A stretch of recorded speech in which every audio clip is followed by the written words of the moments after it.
We get asked all the time how to become a commercial pilot. Well, a couple of days ago we were at the Flyer Professional Flight Training Expo in London. It's a gathering of airlines and training schools and a chance for people to find out what they need to do to get that perfect job. Well, if you didn't manage to get along, we asked some of the important questions to the exhibitors on your behalf to give us and you some advice. People like Mike. Hi, my name is Mike Langley. I'm the Commercial Director at Oxford Aviation Academy, one of the world's largest flight training schools. You want to be an airline pilot. Why? Well, I can think of a range of reasons. But the first most important one is somebody's going to pay you to do what other people will give their right arm to be able to do. You're going to have freedom. You're going to have the enjoyment of flying every day of your life.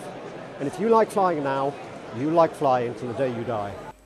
So, where do you start? Well, these days, whatever age you are, you're probably playing flight sims or something similar.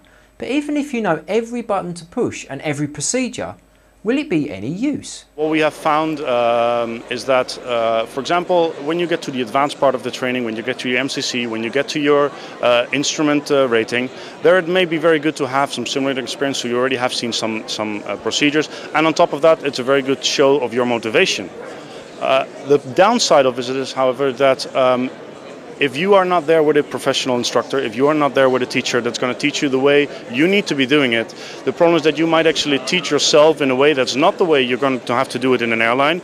You may make small mistakes, which then, once you enroll in your training, need to be first corrected by the instructor, like remove what you've learned, and then put in again the proper knowledge. So you've got two basic options for training. Mike, who we saw at the beginning of the show, offers integrated training. That means you go on a full-time course and study from zero to hero in one go.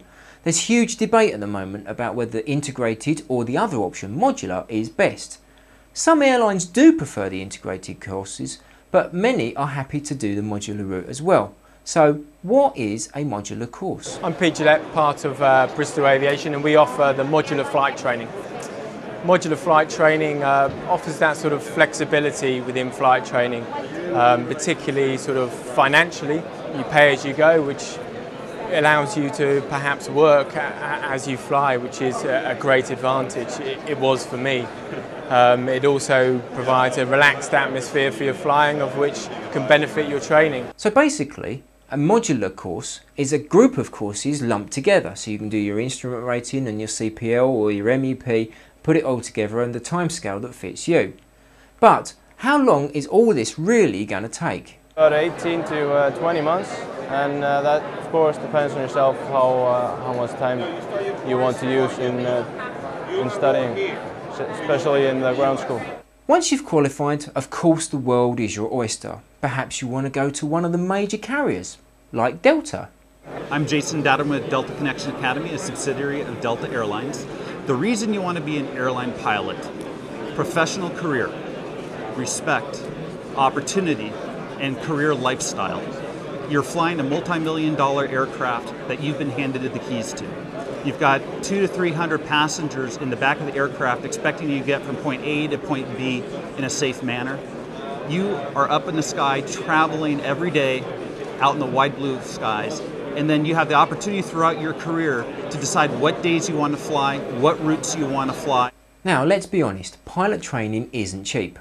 I know I've got a commercial pilot's license too. And if you don't have some very friendly parents, then you'll need to go out and get yourself a loan. Again, some schools have good dealings with banks, which make it easier for you to get the loan that you need. Obviously, you have to do your research first. But one option could be to see you flying at low level in very remote locations all over the world, and that's the military. Every country is different, but there are similar career paths. Hi, I'm Lieutenant Ben Hartley. I'm a Merlin helicopter pilot in the Royal Navy. The best thing about flying in the Navy is the incredible diversity of flying that we do. We're flying from ships anywhere in the world, and we're flying in a variety of roles. I've shown you people from all around the world that proves the point that wherever you are, there are opportunities. But should you train in your own country? Not necessarily. In fact, many places are cheaper than you think. You can top up your TAN at the same time as getting your commercial pilot's license and still walk away with the qualifications you need. I think that's one of the big benefits of Rhodes actually. It's a holiday resort. It's full of hotels, full of people having fun. There's actually quite a lot of academies and there's a university there. So there are other people working there. But as a place to live, there's all sorts of water activities. It's quite windy on parts of the island. So there's a lot of kite surfing and board surfing and of course there's the sea. There's always things to do. And another point actually is to look at the current exchange rates at the time. If you're not up with your politics, then you won't know that Iceland was a very expensive place to go, but not anymore. I asked Sindri about that. I would say at the moment it is cheaper because of, well, everybody knows about the exchange rate of the Icelandic kronas. So at the moment it is cheap to fly in Iceland. Now, if you were watching last week at this time, then you will know that we were talking to the International Federation of Airline Pilots Associations. Rick put it to them that now is not a good time to learn to fly. As they replied then, it's never been the right time to learn to fly. So, good luck. Go and do your research and get that job that you really want.